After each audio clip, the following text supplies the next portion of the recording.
사우나 주차장 폭행 사건 인정신문에서 용의자 부모들은 억울하다는 입장을 밝히고 무죄를 주장했습니다. 해외 자산 신고 규정이 강화되면서 한인들이 한미 조세 정보에 뜨거운 관심을 보였습니다. 버지니아 동해변기 처리 과정에서 백악관에 압력이 있었는지 관심이 집중되고 있습니다. 플러싱 커먼스 프로젝트로 피해를 입을 지역 소상인들을 위해 태스크포스 팀이 발족됐습니다. 뉴저지 대부분의 학군에서 자녀의 학교 등록 시 부모의 신분증 제시가 논란이 되고 있습니다. 이상은 이 시각 주요 뉴스입니다. 여러분 안녕하십니까? KBN 뉴스입니다. 뉴저지 팰리세이드 파크 스파 주차장에서 벌어진 한인 노인 폭행 사건에 대한 용의자들의 인정신문이 어제 열렸습니다. 법정을 찾은 용의자 부모들은 억울하다는 입장인데요. 금홍기 기자가 취재했습니다. 팰리세이드 파크 법원에서 열린 인정신문에서 용의자들은 전원 무죄를 주장했습니다. 리치필드에 거주하는 우주환 우희섭, 또 펠팍에 거주하는 잔유아 영정 등 용의자 4명이 인정신문에 출석해 무죄를 주장했습니다. 또 다른 용의자인 메이우드에 사는 데이빗 하도, 지난주 버겐 카운티 구치소 수감 중 무죄를 주장한 것으로 알려지고 있습니다. 오늘 이게 케이스가 중범이니까 판사 앞에서 영어로 말하면 arraignment라는 거예요.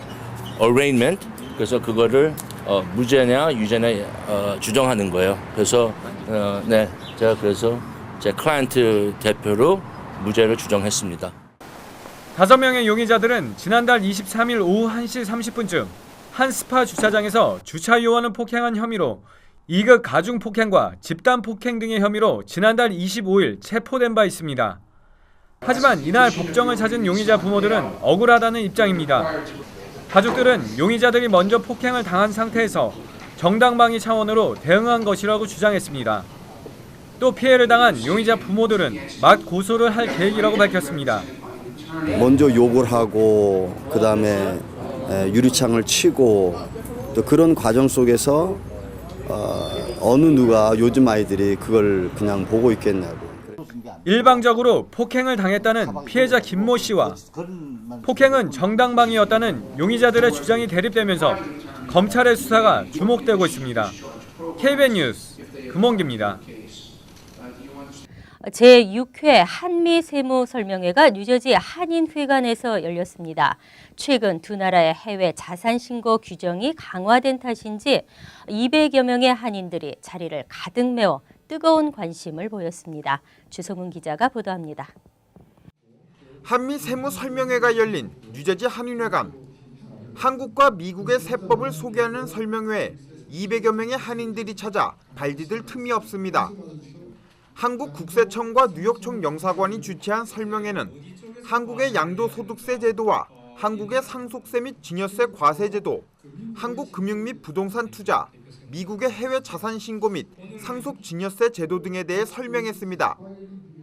특히 오는 7월 1일부터 시행되는 한미 조세정보 자동 교환 협정에 한인들의 관심이 높았습니다. 패트카는 미국 시민권자나 영주권자가 한국 금융기관 계좌에 5만 달러 이상을 보유하고 있을 경우 한국 금융기관이 신고하도록 하는 제도입니다.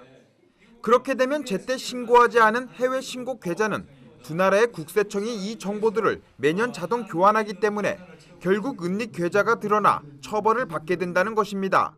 IRS에 구제 신청을 하고 과거를 잘 정돈을 할 테니까 앞으로 잘할 테니까 과거에 있던 여러 가지를 벌금 이런 것들 면제해 달라라고 하는 그러한 신청을 상당히 긍정적으로 받아들이고 있는 입장이기 때문에 본인들이 생각하기에 나는 정말 억울하다. 나는 일부러 돈을 훔친 적이 없다. 숨긴 적이 없다라고 하는 분들은 적극적으로 그런 절차를 밟아가지고. 또한 많은 한인들이 자신은 비거주자로 생각하지만 가족관계나 재산관계를 따져볼 때 거주자인 경우가 많다며 나중에 거주자로 판명돼 많은 과세를 물지 않기 위해서는 자신이 한국 납세 의무자인지 미국 납세자인지 분명히 해야 한다고 강조했습니다. 부동산을 사거나 팔거나 또는 상속하거나 정의하는 데 있어서 내가 한국에서의 납세 의무자인지 미국인으로서의 납세자인지 이런 부분에 대한 판정이 중요하기 때문에 그런 부분은 사전에 세무사나 회계사한테 사전에 문의해서 그 정확한 판정을 하고 하는 것이 절세에 도움이 되겠습니다. 강사들은 미국의 해외 계좌에 관련한 세법이 지속적으로 강화되고 있다며 한인들이 이에 대해 제대로 알고 있어야 한다고 주의를 당부했습니다. 설명회 참석자에게는 2014년판 재미동포가 알아야 할 한미 세금 상식 책자가 무료 배포됐으며 한국 세법에 관한 문의는 뉴욕총 영사관으로 하면 됩니다. KBN 뉴스 주성훈입니다. 어제 버지니아주 주지사가 동해 병기 법안에 서명함으로써 오는 7월부터 공식 발효된다는 소식 전해드렸는데요. 하지만 동해 병기법의 처리 과정에서 백악관이 압력을 넣어 법안 통과를 방해했다는 주장이 나와 파문이 일고 있습니다.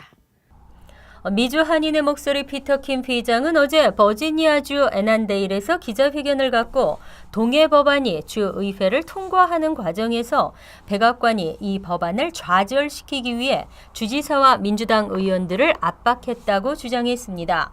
이 같은 주장은 현재 뉴욕주 상원과 하원에 상정돼 있는 동해 병기 법안의 입법 절차에 영향을 줄 수 있다는 점에서 뉴욕 한인 사회는 긴장하고 있습니다. 김 회장은 지난 11일 법안 발의자 데이브 마스텐 주 상원 의원을 만났을 당시 맥컬리프 주지사가 백악관으로부터 엄청난 압력을 받았다는 소리를 들었다고 말했습니다. 김 회장은 그러나 구체적으로 누가 주지사에게 반대하라는 압력을 행사했는지는 알지 못한다고 덧붙였습니다. 일지명 1표기 원칙을 내세워 일본에 단독 표기를 고수하는 연방정부는 하지만 동해병기와 관해서는 관여하지 않겠다는 입장을 밝힌 바 있습니다.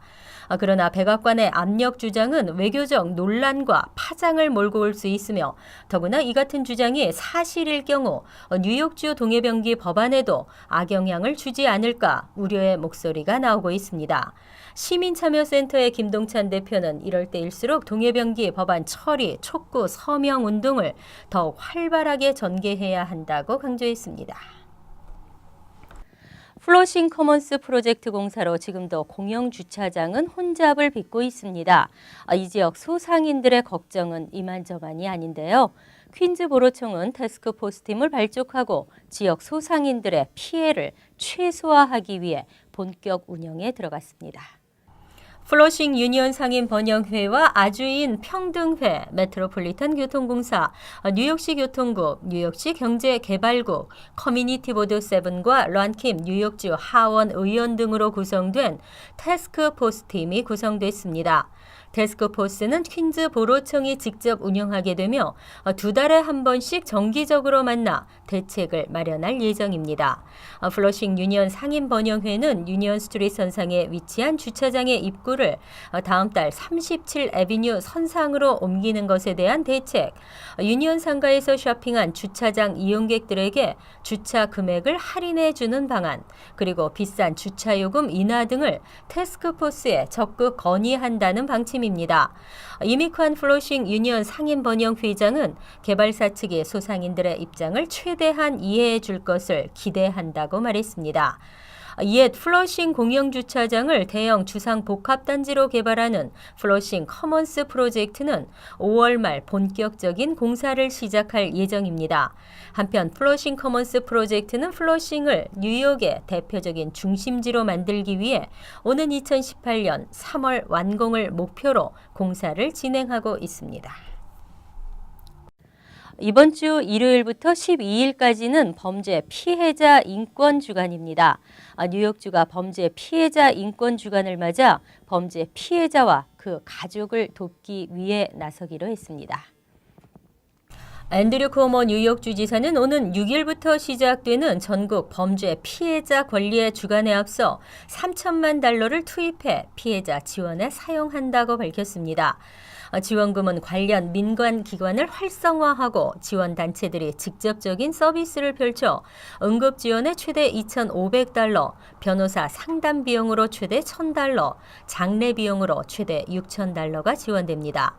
수혜 자격 조건은 범죄로 인해 신체적인 신체적인 상해를 입은 사람, 노동착취와 성매매 피해자도 해당됩니다. 오는 5월 12일까지 신청할 수 있습니다. 쿠오모 주지사는 끔찍한 범죄를 경험한 피해자들은 우리가 제공하는 지원금보다 더 많은 혜택을 받을 자격이 있다며 이들이 피해의 고통에서 회복할 수 있도록 돌봐야 한다고 강조했습니다.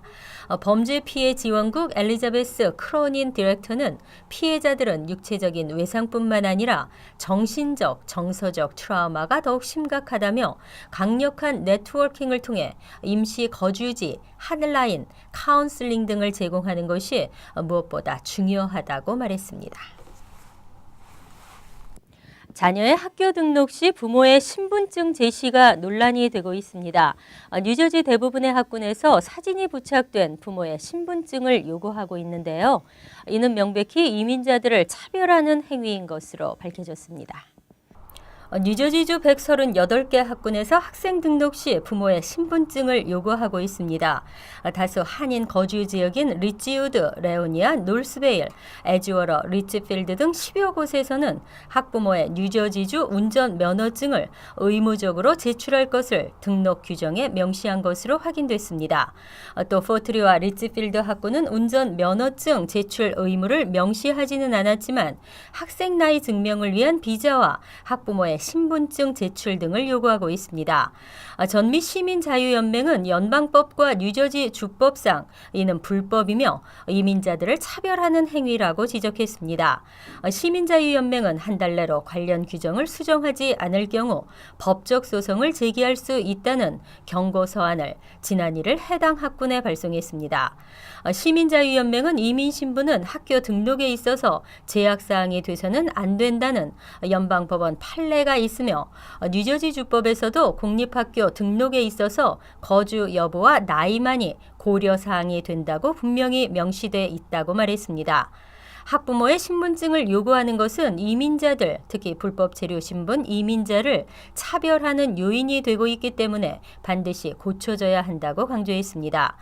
이에 해당 학군 측은 관련 규정을 검토해 문제가 발견되면 수정하겠다는 입장입니다. 총기 규제 논의는 쉽게 끓는 냄비 같습니다. 무슨 사건이라도 일어나면 여기저기서 난리지만 얼마 못 가서 흐지부지 되곤 하는데요. 총기 규제법을 국회에 상정하는 것보다 지지표 획득이 더 먼저인 것으로 알려졌습니다. 지난 2일 텍사스주 포트후드 육군기지에서 발생한 총격 사건으로 총기 규제 논란이 재론되고 있습니다. 하지만 해리 리드 민주당 상원 원내대표는 총기 규제 법안을 본회의에 상정하기 위해서는 더 많은 표가 필요하다고 밝혔습니다. 이러한 리드 원내대표의 발언에 대해 총기 규제법 수정안을 표결에 붙였던 조 맨친 상원 의원은 수정안에 대한 추가적인 지지를 확보하지 못했다며 지금 단계로는 이 법안을 재상정하는 것이 의미가 없다고 지적했습니다. 총기 규제법 수정안은 총기 구매자에 대한 예외 없는 신원 조회가 핵심입니다. 지난 2012년 커네티컷 뉴타운 초등학교 참사 후 추진됐고 버락 오바마 대통령도 뉴타운 초등학교 총기 참사 후 총기 규제 법안 마련을 최우선 과제로 삼았습니다. 하지만 전미 총기협회의 막강한 로비에 부딪히고 말았습니다. 리드 원내대표는 그러나 최소한 정신적인 문제가 있는 사람이나 중범죄자는 총기를 구매하지 못하도록 신원 조회를 강화할 필요가 있다며 이런 내용에 대해서는 총기협회도 반대를 하지 않기 때문에 이 법안을 상정할 수 있기를 바란다고 덧붙였습니다. 이상으로 KBN 뉴스를 마칩니다. KBN과 함께 즐거운 주말 되시기 바랍니다.